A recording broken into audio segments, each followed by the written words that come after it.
Welcome back to Primary Source China Investment. Peng.guo and I are here with show D3. And this week, we wanted to get into the idea that Beijing is going to start with stimulus. So we're going to debate that question, because if stimulus does start, what will it look like?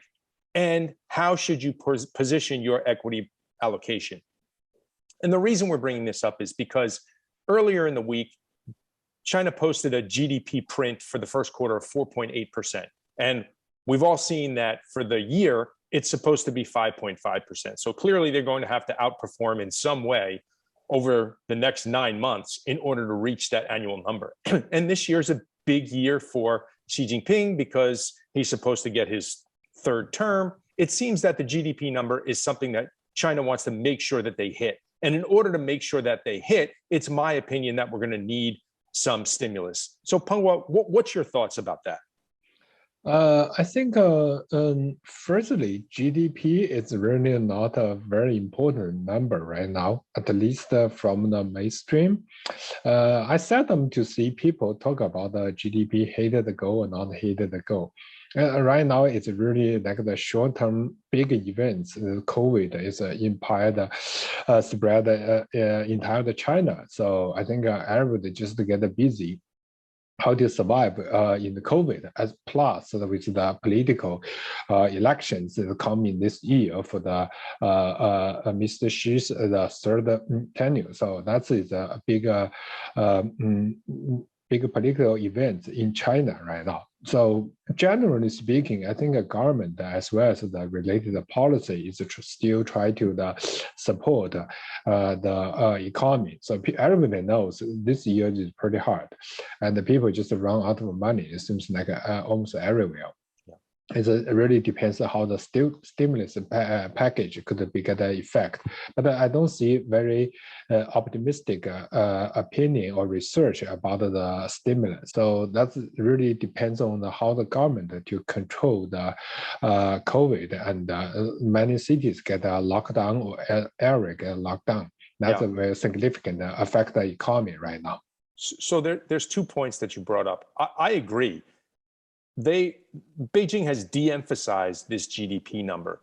And I think the reason they've de-emphasized that is because it goes back to what we've talked about a lot, is this dual circulation. Because this dual circulation was meant to be a change in the way that growth was achieved. So we're going to move away from a lot of this stimulative growth, projects to nowhere and infrastructure and real estate forever, into more what is perceived to be higher quality growth through this dual circulation. So that already gave GDP a haircut. So I believe that further haircuts to that 5.5 will be viewed very negatively domestically in China.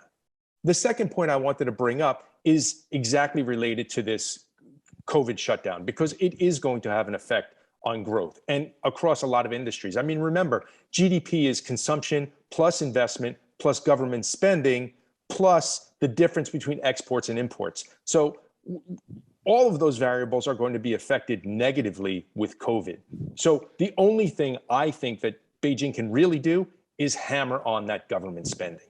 I think another pretty much in the capital market is also another bigger event, because of the significant drop and also trigger the stop loss for a lot of the financial product, which is in turn to trigger a more drop in the market. So I don't think this market could be reached to the bottom in the very short term. Probably looks like it get a drop down another probably couple of the percentage. Let's say if they can get stable with that. That's definitely the very painful and frustrated experience right now. And for the policies, government policy stimulus, it still takes time to get the effect. So it can, like the last time they reduce the rate for a few basis points, but not really get the expected result. So that is also added the market concern. Another bigger market concern is really for the U.S. Equity market. So we know the U.S. market looks like a good performance, but right now it's a start to drop, especially for the last Friday. From our perspective, is the U.S. market is pretty clear. This quarter is really bad. And in this situation, a lot of the China market, they watch the U.S. Federal policy as well as U.S. equities risk. So they probably price in those equity risk into the weaker China capital market, which is increase the drop in the market again. For U.S., it does look like we're heading towards some capitulation. I think this week there's some big names coming out, Apple and Microsoft, and a lot of people are saying, well, that's gonna if those don't hold, we could be looking for another significant leg down. But I want to talk about just in terms of size, because many people don't realize how big the China economy is. So in an $18 trillion economy, trying to make up a few percentage point means you have to move big money for big projects. And the only real way to do that is through government. And it does look like consumers are not going to be pulling their weight in China, given the lockdowns and given the uncertainty. And I think that's the word that we're going to use, is a lot of this uncertainty. And when there's a lot of uncertainty, you're going to get the government to step in. And the government has already stepped in. Like you said, they've decreased the RRR rates. They've actually paid a special payment of 1 trillion renminbi from PBOC, and those profits are going to be applied to tax rebates, employment, and other stimulative activities. So I do see that stimulus is going to come in one way or another. And just the last piece of this today is, where is that stimulus going to manifest itself? Like, who is going to benefit from any stimulus that comes through the system? For the stimulus impact, I don't know how that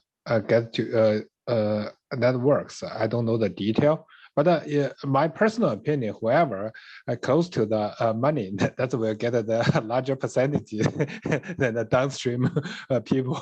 Yeah, that's no doubt. I mean, it's everywhere. Yeah, so the first place it goes is banks, right? I mean, if you had to guess, you'd say it's probably banks. Those are going to they're going to facilitate a lot. The second is going to be those large industrials, those large material companies, and the mining and metals. I mean, this is the only way to move the needle in any way, is through these large scale and close to Beijing kind of companies. That's right. Stimulus, we really cannot depend on that. I think it's still looking for like the long run organic growth.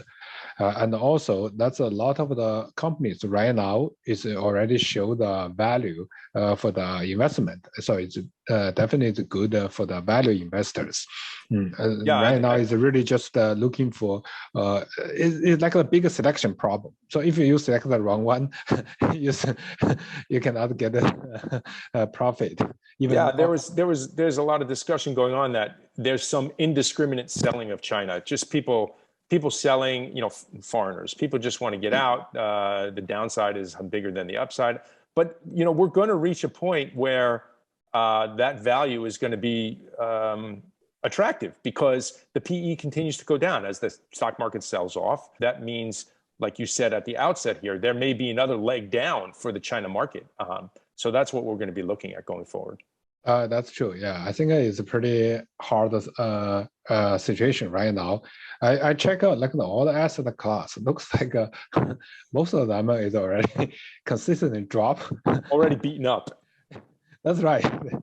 It's very hard to find any asset class going up, or at least they flat. They are ready to drop. So I think probably much for everybody, we may face a very hard situation in the near future. Yeah, I think that's probably pretty accurate. But I will be on the lookout for some bottoming trend or some technical issue on some, looking at where this bottom is, because what we said, China is an $18 trillion economy, and just because you shut down for a little bit doesn't mean you shut down forever. So we're going to be watching. True. Yeah.